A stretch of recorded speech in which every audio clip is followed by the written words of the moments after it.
श्री राधे श्याम। हम लीलावली भागवत प्रथम का अगला पार्ट स्टार्ट कर रहे हैं। पार्ट का नाम है पुरुष माला का प्रेमार्चन। ये बुक श्री राधा बाबा द्वारा लिखित लीलावली भाग प्रथम से है। बहुत अद्भुत और प्यारी लीला है। आनंद आता है सुनने के बाद। ऐसा लगता है कि ठाकुर जी बिल्कुल सामने साक्षात बैठे हैं और राधा रानी सके सारी साक्षात बैठे हैं, लीला कर रहे हैं, विराज रहे हैं। तो बस इसको प्यार से सुने, आंख बंद करके आनंद ले और ठाकुर जी की लीला में प्रवेश करें। तो राधा बाबा की बहुत बड़ी कृपा है राधा बाबा ने कि हमको ये लीला हमारे लिए, हमारे ऊपर कृपा करने के लिए हमको दी। तो पुष्पमाला का प्रेमार्चन। सखी, आज तक विचित्र बात देखने में आई। मैं श्री प्रिया जी के एकांत कक्ष में किसी कार्य से गई धीरे धीरे, जिससे कक्ष की शांति बने रहे।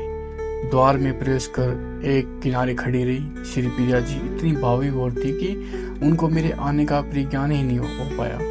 उनकी वेदांत दशा देख कर मैं विह्वल हो गई। श्री प्रिया जी की भावुक भरी चेष्टाओं के बारे में क्या बतलाऊं। इनके हाथ में पुष्पों की माला थी। कई प्रकार से सुगंधित पुष्प उस माला में थे। यह पुष्पार वही था जिसको श्री प्रियतम ने अपने करपल्लों में उन्हें पहनाया था। मतलब कि करपल्लों मतलब अपने हाथों से पहनाया था श्री ठाकुर जी ने। श्री प्रिया जी माला को कभी आंखों से नहीं लगाती, कभी छाती से चिपकाती, कभी मस्तक से झुलाती, कभी भूमि पर रखकर वंदन करती और कभी उस माला की परिक्रमा लगाती, कभी कपोलों पर हाथ रखकर उस माला से बातें करती। ये माला के पुष्पों तुमको प्रियतम ने अपनी मृदुल अंगुलियों से चयन किया है, तुमको अपने करपल्लों में लेकर पिरोया है, तुमको बड़ी सावधानी से धागे में सरकाया है। तुम धन्य हो जो उनका मृदुल स्पर्श तुमको प्राप्त हुआ है।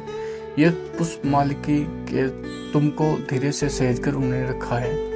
जिसमें वे पिरो रहे थे उसमें तुमको अपने भाव में श्वास प्रवास की पुष्पा की सन्निधि मिली है। उन प्रेमी भाव की सिगंधता से तुम्हारी कोमलता आदोपान करनू प्रमाणित है।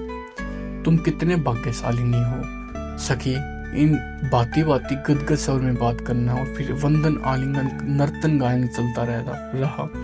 उनके भाव में दशा देखकर मैं अपना आपा खोती जा रही थी और यह रह कर मन ही मन कह रही थी, बलिहारी हूँ इस प्रेमार्चन पर। इस प्रेमार्चन की जय हो, जय हो, जय हो और मैं बली जाऊं। इंफॉर्मेशन के लिए बता दूं, ये जो बुक है इसमें श्री राधा बाबा के आंतरिक भाव हैं और श्री चित्रा चंद्रावली सकीना उसके प्राकृतिक में सामने लीला होती है, उसकी लीला लिखी गई है। तो आनंद आएगा। बस इसको आंख बंद करके आराम से सुनो।